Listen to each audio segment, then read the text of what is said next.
Transitional lumbar vertebra. This is an issue that we see all the time that pops up on x-ray. And many times the history we'll hear from a patient is they've been dealing with chronic low back pain. They have no idea why. Things don't correlate with their occupation or there's no past history of trauma. And we find out that through x-ray that they have one side of their vertebra which may be fused. They may have both sides that are fused. So basically it throws off the whole biomechanics of their spine. And it's congenital. It's been like that all their life, and they had no idea that that's what was going on. So what's going to occur is usually the fifth lumbar vertebra. Sometimes there's cases in which you have six lumbar vertebra. One side may be fused or both sides. And so there's a loss of motion. Somebody has to make up for that loss of motion. That's going to take place at the level above.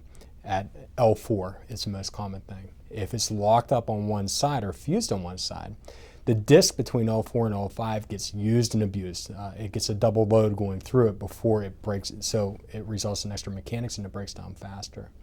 If one side is fused at L5, it will be the opposite side of that disc, usually, not always, but usually the opposite side of the disc at the level above.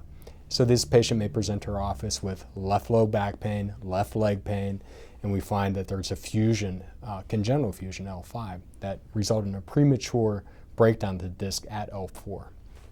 So with transitional lumbar vertebra, sometimes it can result in a congenital malformation known as Bertolotti syndrome. It's kind of an esoteric term. You're not going to see that out there a whole lot, but it's one of our babies that we see all the time that we really enjoy seeing, because the patient is usually completely clueless about what's going on.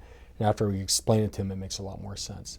So normally you find this on a plain radiograph, on just an x-ray. So a lot of times to really get to the pain generator, we have to take an MRI to truly see what's happening at the next level above. That will show us the pathology which has occurred at the next disc above, and that will give us our course of action thereafter.